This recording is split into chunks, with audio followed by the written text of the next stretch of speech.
వసుదేవసుతం దేవం కంసచాణూరమర్థనం దేవకీ పరమానందం కృష్ణం వందే జగద్గురుం. మహాభారతంలో ద్వారకను గురించి తెలుసుకుందాం. కృత త్రేత ద్వాపర యుగంలో కృష్ణుని యొక్క జననం జరిగింది. ఆయన పెరిగి పెద్దవాడై తన మేనమామ అయినటువంటి ఒక కంసుని సంహరించడం కూడా జరుగుతుంది. తనకు ఒక రాజ్యాన్ని ఏర్పాటు చేసుకోవాలి కాబట్టి ఒక రాజ్యాన్ని ఏర్పాటు చేసుకుందామని ప్రయత్నపూర్వకంగా చేసుకోవడం జరిగింది. ఆ కాలంలో శ్రీకృష్ణుడు బలరాముడు రాజ్యాన్ని పరిపాలిస్తున్నటువంటి సమయంలో జరాసంధుడు కాలయవనుడు వీళ్ళిద్దరి వలన శ్రీకృష్ణునికి ఆపదలు వస్తూ ఉండేవి. ఎప్పుడు ఎవరు వచ్చి మీద పడతారో తెలియదు. జరాసంధుడు ఎంతటి గొప్పవాడో మనకు తెలుసు. 2 ముక్కలుగా జన్మించబడినటువంటి శిశువులను ఒక చేతితో ఆ రెండింటినీ కలపడం వలన కెవ్వుమని కేక రావడం, ఆ అర్ధ శరీరాలు ఒక శరీరంగా మారడం, ఆయన చేత ఆ రాక్షసుని చేత ఆ మాంసపు ముక్కలు ఏమైనా పడితే తీసుకొని పోయి తింటూ ఉంటాడు. ఆ 2 ముక్కలను ఒకటే చేతితో తీసుకోవడం చేత కరుసుకపోవడం జరిగినాయి. ఆ పిల్లవాని శబ్దం వినపడింది. అప్పుడు రాజభటులందరూ పరిగెత్తుకొని రావడం చేత అక్కడి నుంచి తాను వెళ్ళిపోయాడు. ఆ పిల్లవాడు ఈ రాక్షసుని చేత సంధింపబడ్డాడు కాబట్టి జరాసంధుడు అని పేరు వచ్చింది. జరా అనేటువంటి రాక్షసుని చేత సంధింపబడ్డాడు, జరాసంధుడయ్యాడు. చాలా అద్భుతమైనటువంటి శక్తి సామర్థ్యాలు కలిగినటువంటి వాడు. మహాభారతంలో ఒకే ముహూర్తంలో 5 మంది పుట్టడం జరిగింది. 5 మంది బలాఢ్యులే. భీముడు, దుర్యోధనుడు, కీచకుడు, జరాసంధుడు, బకాసురుడు. ఇట్లా ఎవరు ముందర ఎవరి చేతిలో చనిపోతే మిగతా వాళ్ళందరూ కూడా ఆయన చేతిలో చనిపోతారు అనేది ఒక ఆనాడు ఉండినటువంటి మాట. భీముడి చేతిలో బకాసురుడు మొట్టమొదటిసారి చనిపోవడం చేత రూఢి అయిపోయి మిగతా వాళ్ళందరూ కూడా ఆయన చేతిలో చనిపోతారు అని. అది ఒకసారి మనము తర్వాత ఆ విషయాన్ని ముచ్చటించుకున్నాం. అయితే ఇప్పుడు కృష్ణుడు ఒక నగరం ఏర్పాటు చేసుకున్నాడు. ఈ నగరం పైకి నిరంతరము కూడా జరాసంధుడు, కాలయవనుడు యుద్ధం చేయడానికి వస్తూ ఉంటారు. జరాసంధుడే కృష్ణుణ్ణి 17 సార్లు యుద్ధం చేశాడట. చాలా బలాఢ్యుడైనటువంటి వారు. కృష్ణుని చేతిలో ఆయన మరణం లేదు, ఆయనకు తెలుసు. భీముడి ద్వారానే మరణిస్తాడని తెలుసు ఆయనకు. ఆ సమయం ఇంకా చాలా దూరం ఉంది. కాబట్టి కృష్ణుడు ఈ జరాసంధుని ఓడించినాడు ఒకసారి. ఆ తర్వాత నారదుడి చేత ప్రేరేపింపబడినటువంటి ఒక కాలయమనుడు తన సైన్యాన్నంతా తీసుకుని మధురపై పడ్డాడు. ఈ కాలయవనుడు అనేటువంటి వాడు చాలా బలాఢ్యుడు, శక్తివంతుడైనటువంటి వాడు.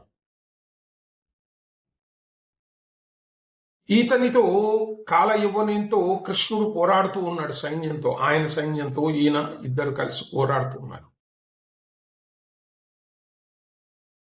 రెండవ వైపు నుంచి జరాసంధుడు ఎక్కడ వస్తాడో, ఎక్కడ దండెత్తి వస్తాడో అని చెప్పి ఇంకొక వైపున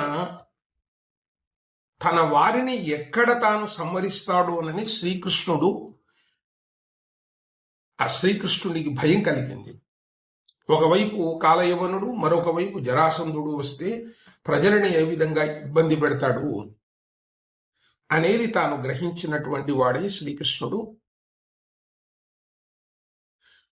విశ్వకర్మను,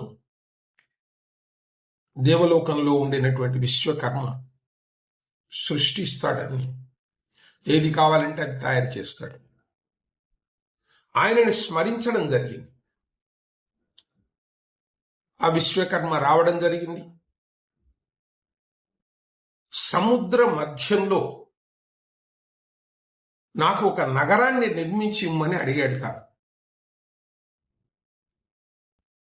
కృష్ణుని యొక్క మాటను జవదాటడానికి వీలు లేదు.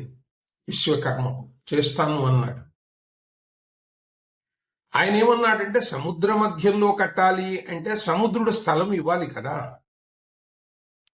కాబట్టి సముద్రుడు చోటు ఇచ్చినట్లయితే నేను నగరాన్ని నిర్మిస్తాను అని చెప్పి విశ్వకర్మ మాట ఇవ్వడం జరిగింది. అప్పుడు శ్రీకృష్ణుడు సముద్రుని ప్రార్థించాడు. అతడు ప్రత్యక్షమై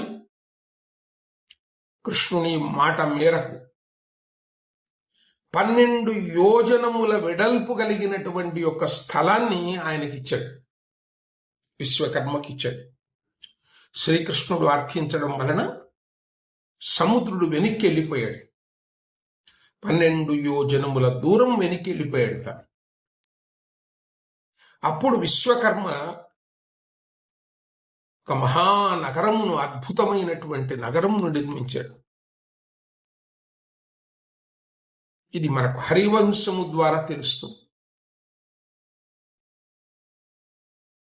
దిక్పతులందరూ కూడా కొత్తగా రాజ్యం ఏర్పడింది కాబట్టి, అందరి సహకారం అవసరం కాబట్టి, కొద్దిగో గొప్పతో మనము రాజధానిని తయారు చేయలేం కాబట్టి దేవతలు కూడా సహకరించినారు. దిక్పతులందరూ కూడా 4 దిక్కులు, 4 మూలలు, 8, ఊర్ధ్వము అధోలోకము, మొత్తం 10 దిక్కుల నుండి ఉండినటువంటి ఒక దిక్పతులందరూ కూడా సంపదలు ఆ నగరానికి ఇవ్వడం జరిగింది. పారిజాత వృక్షము చాలా ప్రసిద్ధమైనటువంటిది. అది కల్బు వృక్షం లాంటిది. అటువంటి ఒక పారిజాతమును, తర్వాత సుధర్మ అనే దేవసభను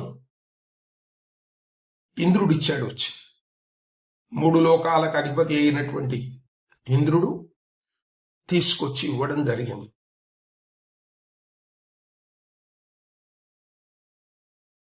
తర్వాత మనోజవం అంటే మనసులో ఎక్కడికి పోవాలనుకుంటే, లేదా మనసు యొక్క వేగము ఎంత వేగంగా పరిగెడుతుందో అంతటి యొక్క శక్తి కలిగినటువంటి మనోజవంబు గల గుర్రములను వరుణదేవుడు తెచ్చిచ్చాడు.